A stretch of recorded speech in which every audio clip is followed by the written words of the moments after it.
The word slammed into me like a physical blow. Take off the oxygen mask. Let her die. She's useless anyway. My mother's voice cut through the ambulance's wailing sirens with surgical precision, each syllable perfectly articulated despite the chaos around us. My father's harsh laugh followed.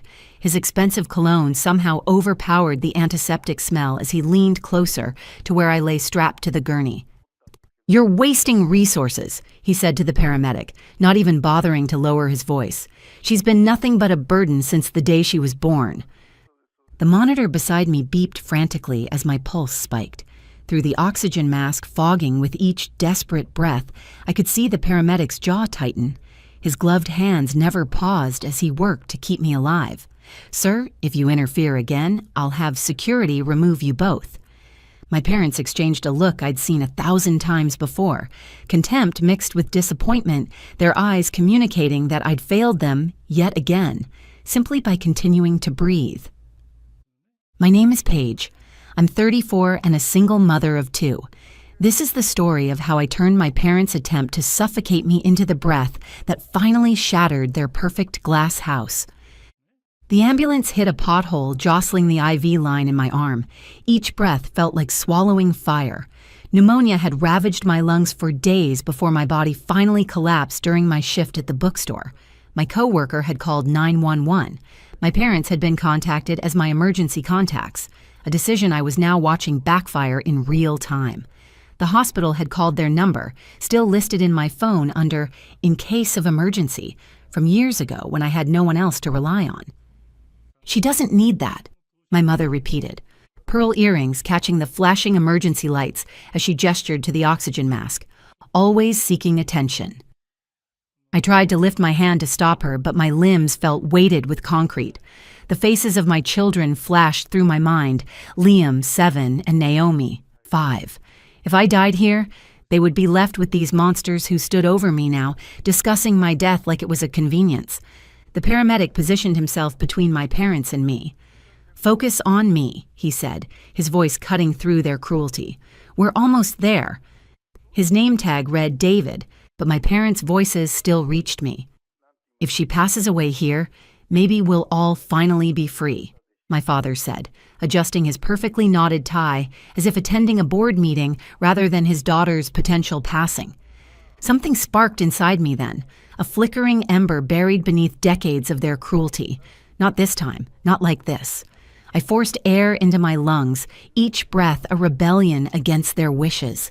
If I survived this night, and I would, my parents would learn what useless truly meant. The next few days in the hospital were a blur of tubes, bland food, and worried doctors. "You gave us quite a scare," a nurse told me, her kind eyes a stark contrast to my family's coldness.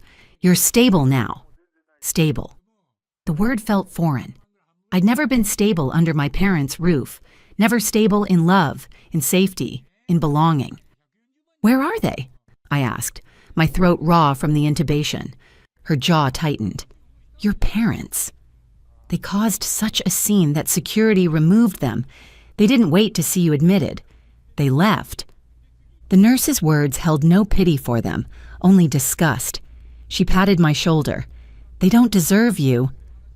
For a moment, tears stung my eyes, not from heartbreak, but because a stranger's simple kindness meant more than anything my parents had ever said to me.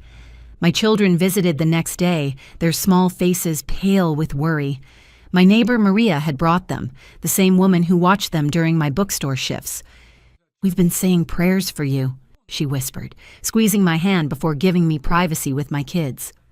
Liam crawled onto the bed, clutching my hand. "Mommy, Grandma told us you were too weak to live," he whispered, his voice cracking. "That's not true, right?" I forced myself to smile, stroking his dark hair. "It's not true, baby. I'm here. I'll always be here." Naomi frowned, her tiny fists clenched. "Grandpa said you'd give up like trash, but you didn't." I pulled them both close, my chest burning with something stronger than pain, rage.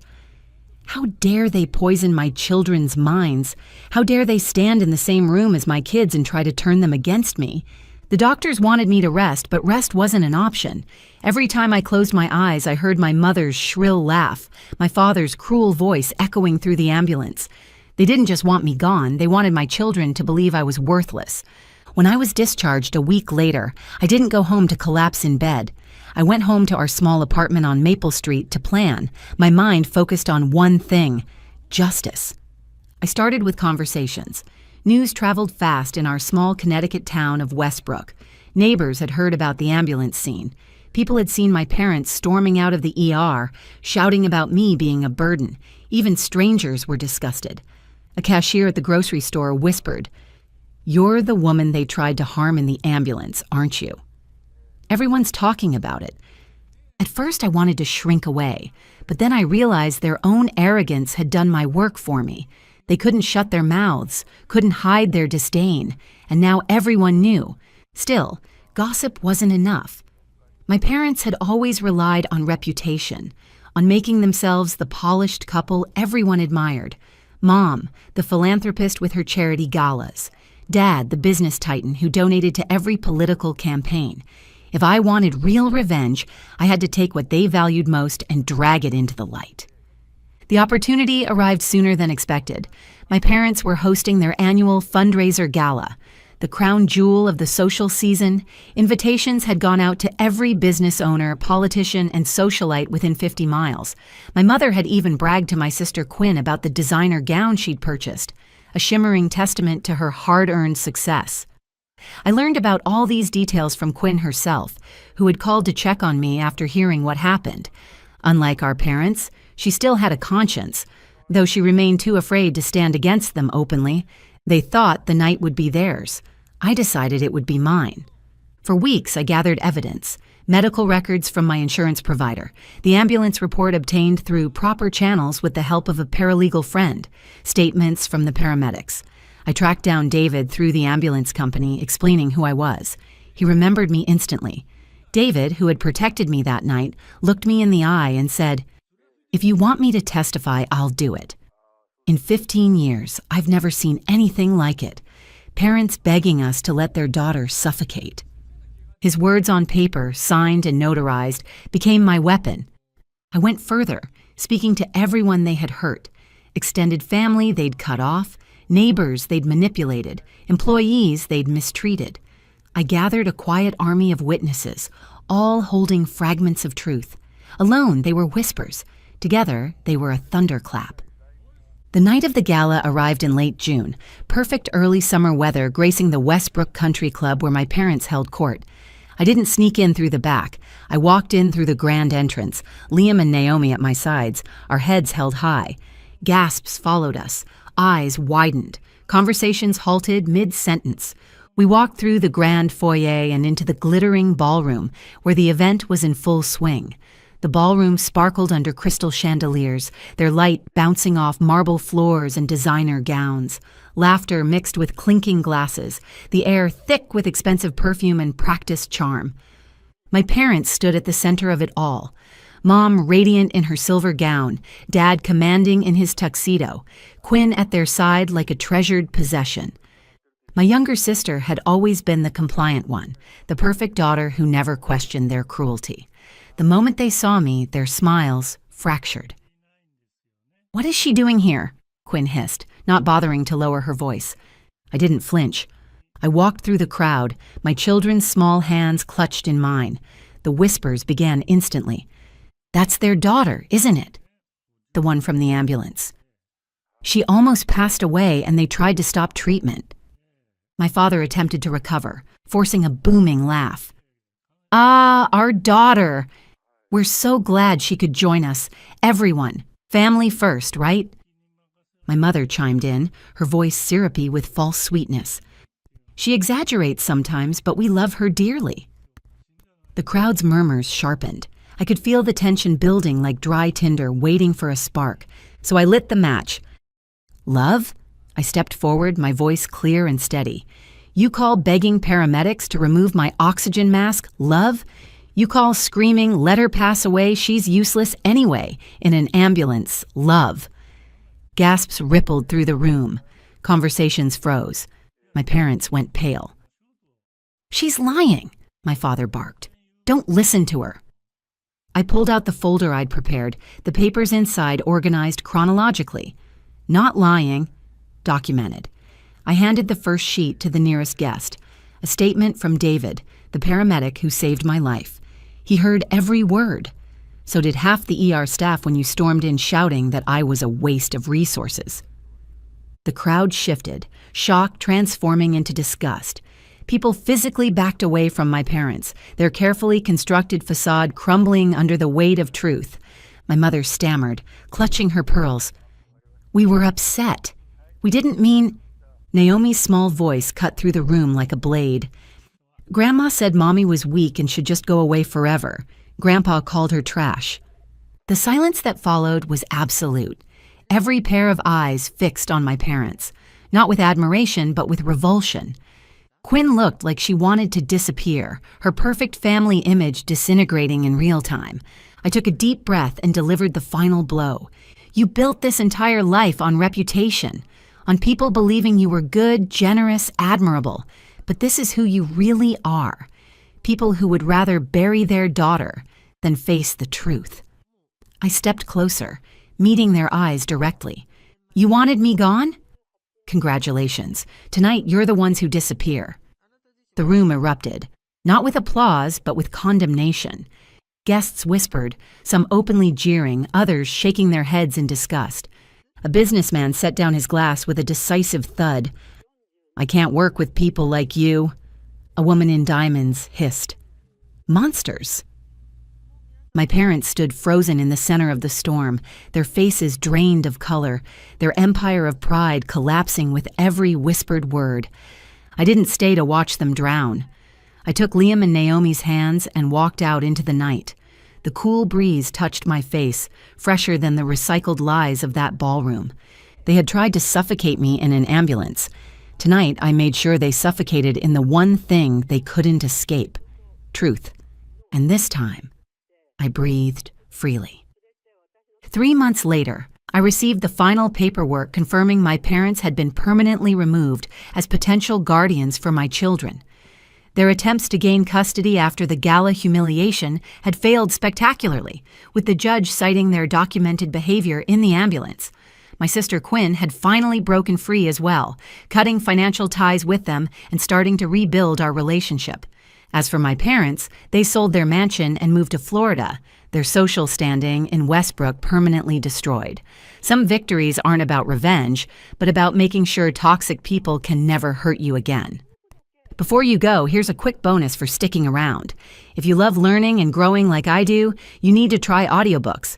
I've got an exclusive deal with Audible. Your first month is completely free. That's access to over 500,000 titles, zero cost to you. All the details are waiting in the description. Don't miss this one.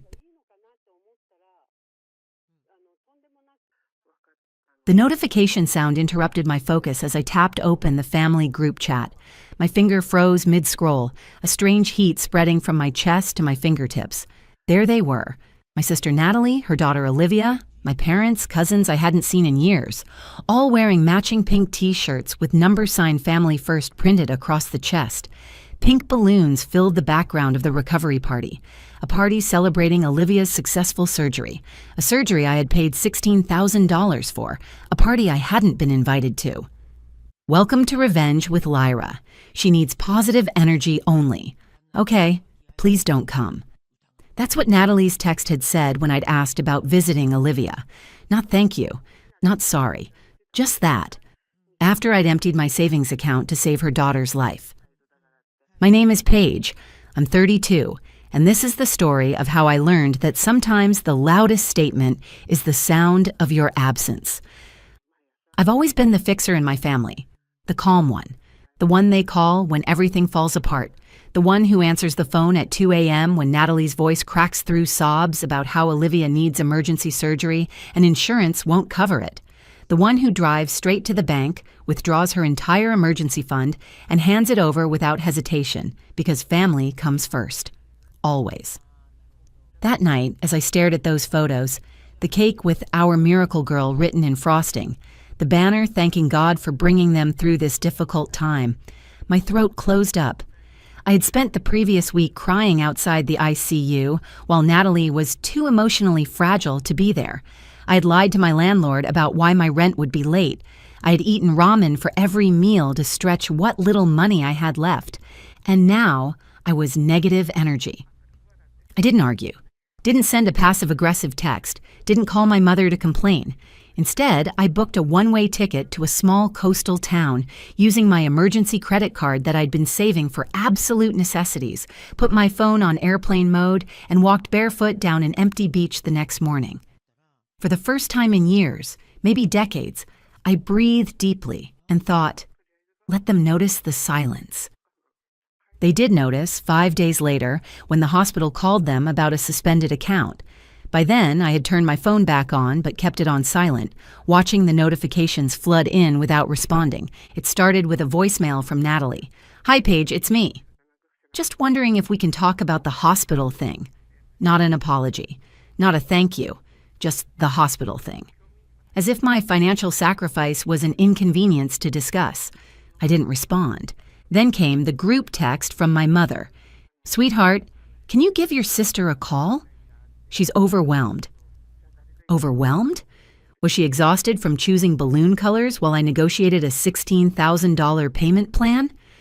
I stayed quiet, watching the notifications accumulate like falling dominoes. That's when the hospital billing department sent the family the second invoice. The first had been in my name, the second redirected to Natalie's account. Apparently, she'd insisted on being listed as the guardian for legal reasons. The new bill showed $1,650, due immediately, because my last transfer had been reversed. I'd called the hospital from the airport, my voice steady as I explained. I was emotionally manipulated into covering costs. I've withdrawn financial consent. Kindly remove my name from all future correspondence. They did. Now it was on Natalie, and she wasn't ready for that.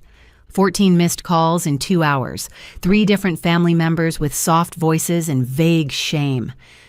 "Paige, it's not the time for drama. She's going through so much. Family doesn't keep score." But I did. I'd kept score for years. Every borrowed dollar never returned. Every weekend I'd given up to watch Olivia while Natalie needed me time.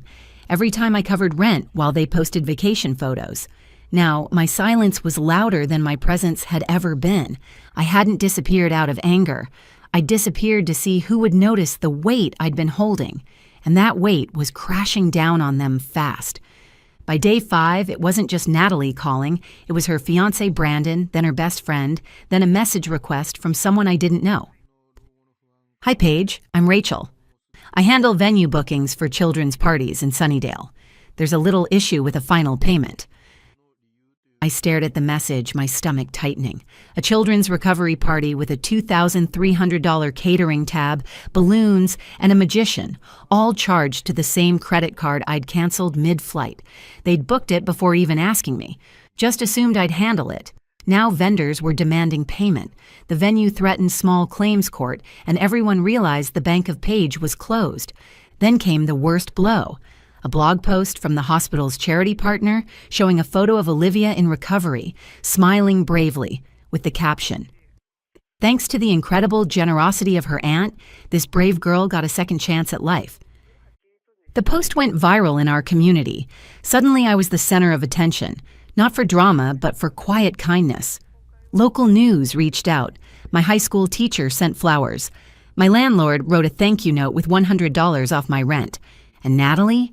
She was humiliated because in every comment section, people praised me, not her, not our parents. "Me?" She called again, this time sobbing.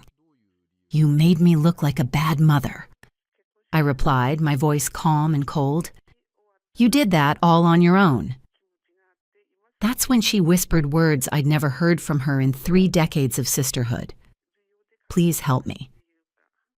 I returned home 2 days later, having needed that brief escape to clear my head, though I still wasn't ready to engage with my family directly. After checking in with my landlord about the rent situation, I settled back into my apartment, still maintaining my distance from Natalie and my parents. But I wasn't done learning how far they'd go. What arrived in my mailbox next wasn't a thank you card. It was a summons. I held the envelope under my kitchen light, my heart pounding against my ribs. "Paige Sutton, Defendant. Case number 8429 CV. Breach of verbal contract filed by Natalie Sutton. She was taking legal action against me for emotional damages and financial sabotage, claiming I intentionally canceled payments after agreeing to cover them. She said I caused public embarrassment, said Olivia's health was at risk because of me. My hands trembled, not from fear but from something deeper. This was what it had always been: manipulation wrapped in designer clothing. I called a lawyer. A pro bono women's legal clinic handled my first consultation, which I found through an online search for affordable legal aid. They read the claim and laughed out loud. This will get thrown out faster than junk mail. Still, I prepared. I gathered texts, voicemails, the invoice trail, bank receipts, and that viral hospital post. 3 weeks after receiving the summons, we had our day in court. At the hearing, Natalie arrived in pearls with crocodile tears. She sobbed about betrayal, broken promises, and sisterhood. The judge, an older black woman with silver hair and a steel gaze, listened quietly. Then she turned to me. "Miss Sutton, do you have anything to say?" I stood, not angry, just clear. I didn't abandon my niece. I paid for her life-saving care. What I won't pay for ever again is being used. The judge nodded once, sharply. Case dismissed. Plaintiff is advised to reassess her definition of family. Natalie burst into tears again, but no one followed her out this time. Not even our mom. Outside the courthouse, the sun warmed my face. I had a voicemail from the hospital, a nurse I'd never met. "Paige, I don't know what you did, but Olivia's recovery is ahead of schedule. She keeps asking when she'll see you again." That was the only courtroom victory I needed. But 4 days after court, my mother showed up on my doorstep. Not crying, not angry, just tired. A silk scarf draped around her shoulders like a peace flag. "I don't want to fight," she said. "I just want to talk." I didn't step aside. I waited. She reached into her purse and pulled out a folded paper, a copy of the GoFundMe she'd secretly created for Olivia's recovery. One that had raised over $12,000 using my name, my story, and my photo without my consent. "I didn't mean for it to go viral," she mumbled, "but people cared. It helped." I stared at her. "You raised money using me and didn't tell me." She flinched, then tried to justify. "It was for Olivia. You said you didn't want to help anymore." "I said I wouldn't be used anymore," I cut in. "There's a difference." She begged me not to report it. "Do you want the world to think we're scammers?" I took the paper from her hand, folded it slowly, then said, "You already did that part." She cried, the kind of crying meant to soften someone, but I didn't soften. I closed the door and called the GoFundMe support line, reported the misuse, attached screenshots and proof. The campaign was shut down within hours, donations frozen and redirected to the hospital account in Olivia's name. That night, Olivia messaged me. "Auntie P, Mom's crying again, but I told her I'm proud of you. You're the only one who shows up for real." I sat with that, with the quiet, with the ache, with the unexpected bloom of peace. But I wasn't finished yet because someone else had also used that campaign, and I was about to find out who. It started with an email. Subject line: "Urgent. GoFundMe press inquiry." Inside was a note from a journalist who'd been tipped off by someone at the hospital about unusual fundraising activity and had seen the now-deleted fundraiser. They were doing a feature on viral donation scams and had questions, including why the campaign had linked to a local real estate business as its withdrawal account. Wait, what? I read it twice, then opened the cached fundraiser page that the journalist had helpfully attached, scrolled to the fine print, and there it was. The connected withdrawal account didn't say my mother's name. It said Westview Realty LLC, Brandon's company. My hands shook as I opened my banking app and cross-referenced the wire I'd sent to the hospital. I hadn't noticed then, but the account number wasn't the one I had on file for billing. They had rerouted the funds through manipulation and back-end changes. They had likely paid part of the bill, enough to keep me quiet, but siphoned the rest. It wasn't about Olivia anymore. It was about misusing compassion for profit. And suddenly, the party I hadn't been invited to, the unspoken cold shoulders, it all made sense. I wasn't bad energy. I was inconvenient because people who pay attention notice where money flows. That night, I wrote a letter, not to Natalie, not to Brandon, but to the local district attorney's office, attaching all the evidence. The silence that followed wasn't peaceful. It was the kind that builds before a storm. By morning, that silence had cracked. My mother was at my door. No calls, no texts, just her standing there with a brittle smile you wear when you know the truth is catching up. She didn't ask to come in. She walked straight to my kitchen, poured herself a glass of water, and sat like she still owned the place. "I heard," she said, voice thin, "about the letter." I didn't answer. "It's not what you think. Brandon made decisions, but we were trying to protect you. You're always so sensitive." "How did you know about the letter?" I asked, suddenly suspicious. She looked away. "The DA's office called Brandon this morning. They're taking this seriously." I almost laughed. "Sensitive? I funded your daughter's surgery. I kept your lights on for 3 years, and you still labeled me bad energy." She stood, the mask slipping. "You're going to ruin us." "No," I said quietly. "You did that when you turned compassion into a con." She opened her mouth, but just then a knock at the door. I didn't have to guess who it was. A woman in a gray blazer stood there, badge visible, notepad ready. Behind her, another officer. "Are you Miss Sutton?" I nodded. "We'd like to ask you a few questions regarding an open financial misconduct case. We have a report of fraudulent fundraising, misuse of healthcare funds, and unauthorized rerouting of bank transactions." I stepped aside, my mother's face drained of color. "I didn't," she began, but her voice was already too late. "They didn't come to accuse me. They came because I was the witness, the whistleblower. I watched as she sat down on my couch, trembling, answering questions she never thought would be asked. That night, I lit a candle by my window, not for revenge, but for justice that finally remembered my name. The newspaper never printed my name, just a quiet blur buried between weather forecasts and sports scores. Local family under investigation for medical fund misappropriation, charges pending. But I clipped it anyway, taped it to the inside of my kitchen cabinet. Not for pride, but for clarity. 2 months later, the investigation concluded with Brandon pleading guilty to misappropriation of funds. He received a suspended sentence, probation, and was ordered to pay full restitution. Natalie filed for divorce shortly after, finally seeing what I'd seen all along. My mother, while not formally charged, lost her standing in the community she'd worked so hard to impress. Natalie sent a voice note a week after the sentencing. It started with sobbing, then begging, then bargaining. She said the party was never meant to exclude me, that I misunderstood everything.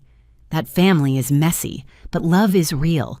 I didn't respond, not because I didn't care, but because sometimes healing means choosing silence over reopening wounds for someone else's comfort.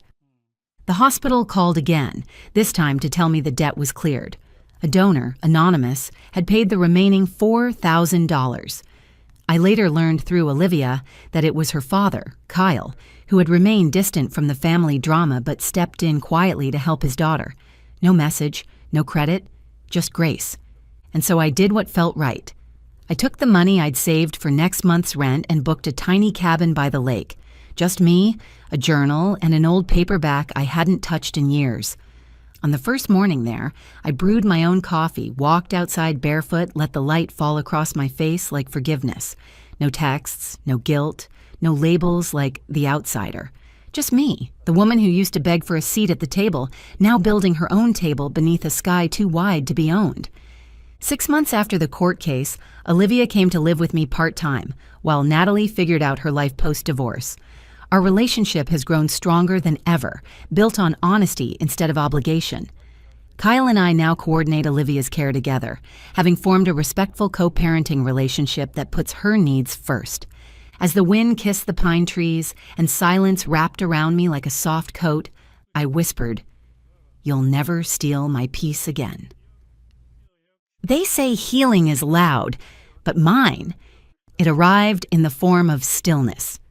Before you go, here's a quick bonus for sticking around. If you love learning and growing like I do, you need to try audiobooks. I've got an exclusive deal with Audible. Your first month is completely free.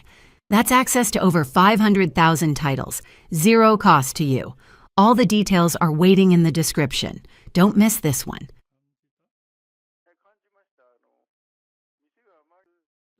The champagne glass froze halfway to my lips as my sister Olivia's words cut through the ambient restaurant chatter. "Happy 30th to our pathetic sister who still rents," she announced, raising her glass high enough for all 43 family members to see.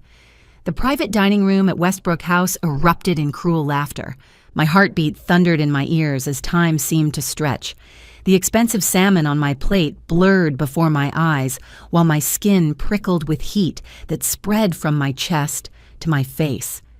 The chandelier lights suddenly seemed too bright, each crystal casting tiny daggers of light that matched the ones being thrown at me from around the table. What they didn't know was that I'd been signing their checks for the past 5 years. Every trust fund payment, every inheritance distribution, every lucky windfall they thought came from Grandma's estate. All of it flowing from accounts I controlled. My name is Rachel. I'm 30 years old and a literary archivist. This is the story of how I made my family finally see me. Westbrook House was Olivia's choice, of course. She'd rented their most expensive private room, complete with crystal chandeliers and a view of the Manhattan skyline. I watched her swirl the champagne in her glass, champagne I had unknowingly paid for. The bitter irony wasn't lost on me. She was literally spending my money to humiliate me about being poor. Seriously, though, Olivia continued, her voice carrying that special tone she reserved for public humiliation. 30 years old, still renting a studio apartment, still single, still working at that. What is it you do again? Library thing? I'm a literary archivist, I said quietly, cutting into my overpriced salmon. Right? Playing with old books while the rest of us contribute to society. She gestured around the table at our cousins, aunts and uncles, all of whom had mysteriously come into money over the past few years. I mean, look at Tyler. He just bought his 3rd investment property. Aunt Diane's boutique is thriving. Even Cousin Kyle finally got his act together and started that tech company. Tyler shifted uncomfortably. He knew exactly where his seed funding had come from, even if he'd never admitted it to anyone. Some people are just destined to be life's renters. Uncle Frank chimed in, already 3 bourbons deep. Nothing wrong with that, Rachel. Someone has to be at the bottom for the rest of us to be at the top. Exactly. Olivia beamed. Though I do wonder sometimes if Mom and Dad would be disappointed. I mean, they worked so hard to give us opportunities, and I've built a whole empire while you're still, what's the word, stagnant? The word hit exactly where she'd aimed it. Our parents had died in a car accident 7 years ago, leaving behind what everyone assumed was a modest estate. What they didn't know was that Dad had been quietly brilliant with investments, and Mom's hobby of collecting rare manuscripts had accumulated a fortune in literary artifacts. The will had been very specific and very private. Everything went to me with explicit instructions to take care of the family as I saw fit. So I had anonymously funded Olivia's empire. Her chain of boutique fitness studios had been saved from bankruptcy 3 times by mysterious angel investors. Uncle Frank's gambling debts had been quietly settled by an administrative error at the casino. Cousin Kyle's tech company only existed because someone had anonymously paid off his student loans and given him a grant to pursue his dreams. Every single person laughing at me right now was living off my money. You know what? Olivia stood up, swaying slightly. Let's make a toast to Rachel, who proves that not everyone needs to succeed. Someone has to be the cautionary tale we tell our kids. 42 glasses raised. Mine stayed on the table as I felt something inside me finally snap after years of bending. The taste of metal filled my mouth, and I realized I'd bitten the inside of my cheek without noticing. Thank you for the memories, I said, my voice steady despite the burning in my chest. Memories? Olivia laughed. Oh, honey. This isn't a goodbye. You're stuck with us. It's not like you have anywhere else to go for the holidays. More laughter. Someone, I think it was Aunt Diane, actually took a photo of me sitting there, probably for her Instagram story about grateful for my success when I see how others struggle. I pulled out my phone and sent a single text to my lawyer. Execute Order 30. We'd planned this for months, waiting for the perfect moment. My 30th birthday seemed poetically appropriate. Order 30 was our code for initiating the complete suspension of all anonymous payments and revealing my ownership of various properties and businesses they thought belonged to them. What?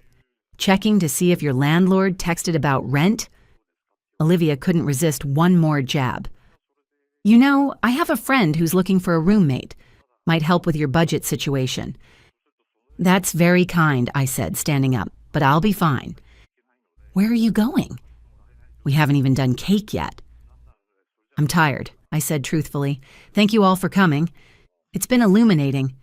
I left them there laughing and drinking wine I'd unknowingly paid for in a room rented with my money, celebrating their success that existed only because of my silence.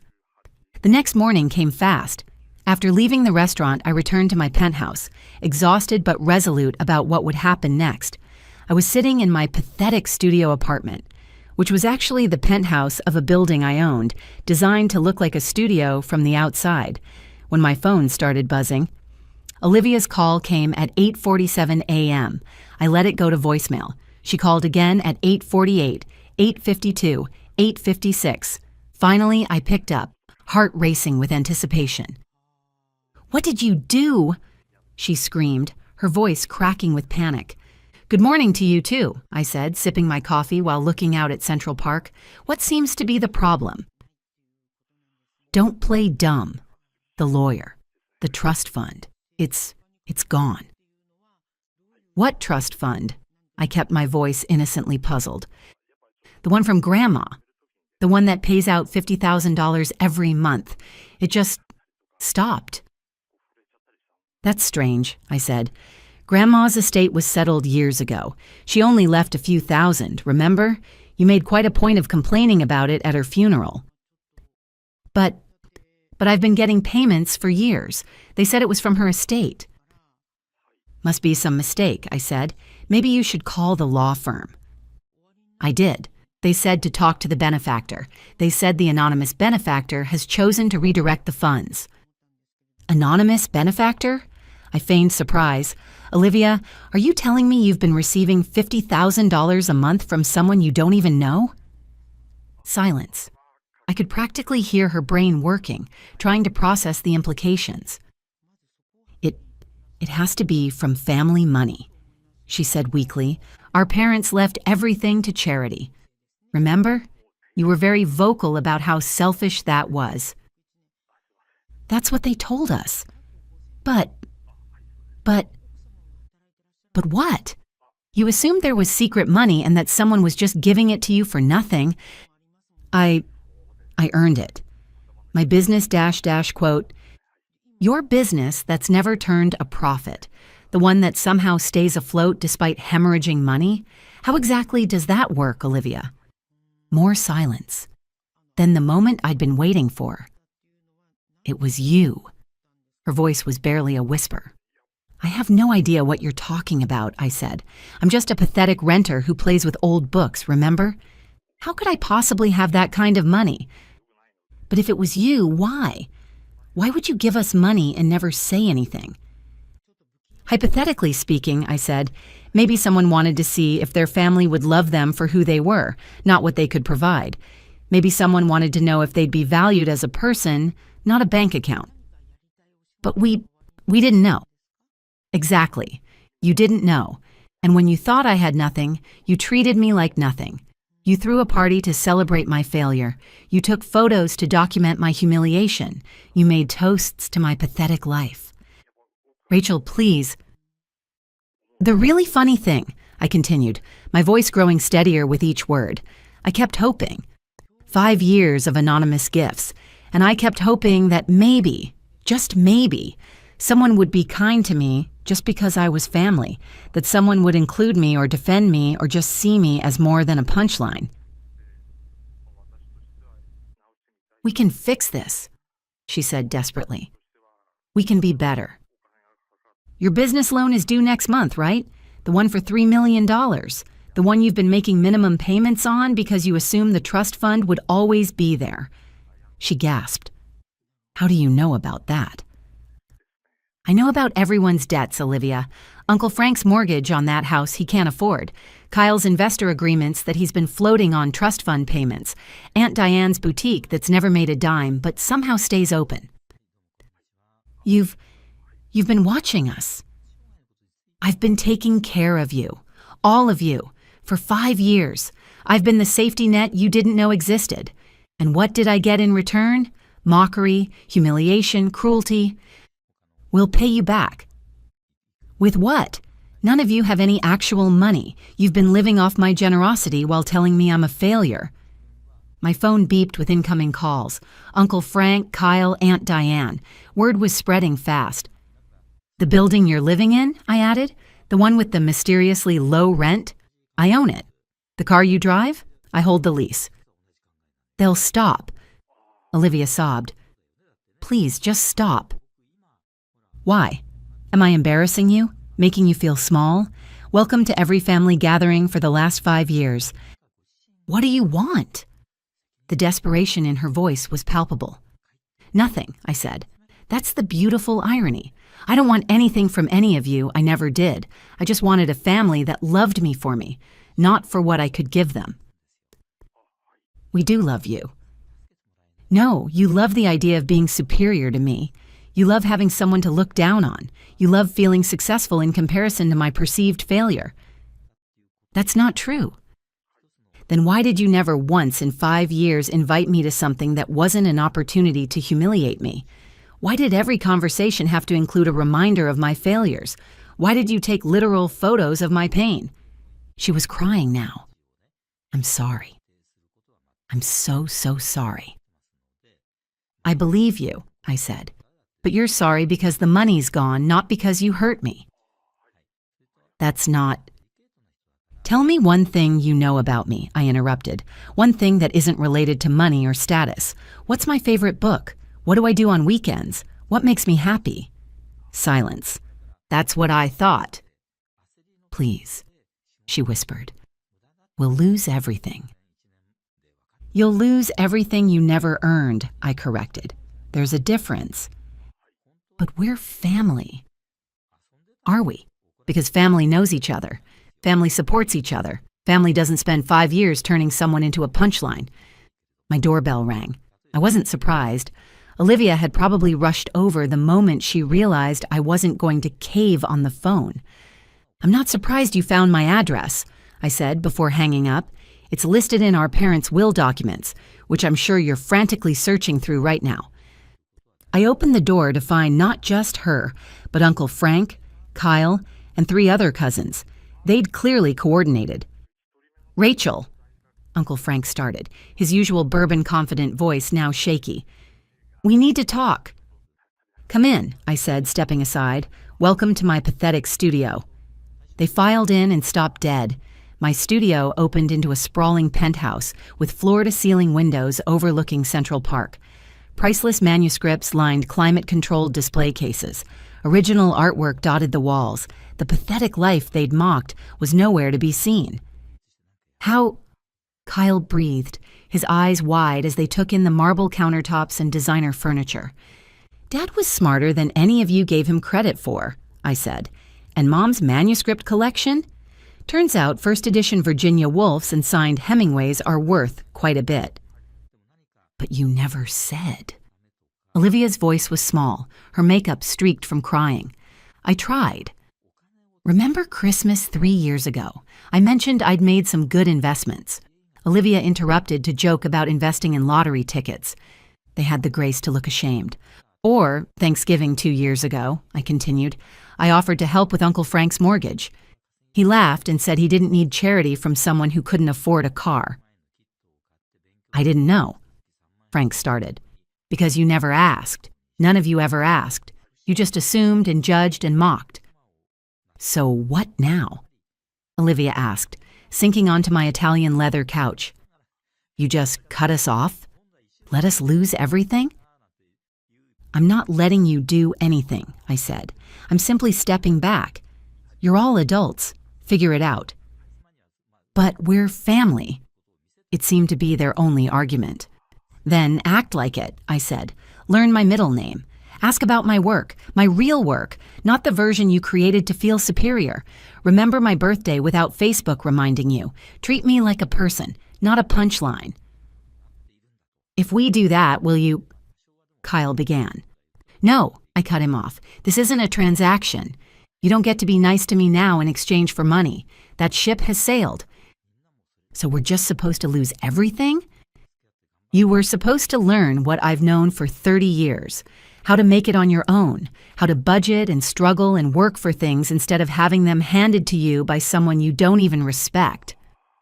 They left eventually, shell-shocked and silent. Over the next few weeks, I watched from a distance as their carefully constructed lives crumbled. Olivia's fitness empire folded within a month. Uncle Frank had to sell his house and move into an actual studio apartment, the kind he'd mocked me for being stuck in. Kyle's tech company disappeared when he couldn't make his investor payments. Some of them got jobs. Real jobs.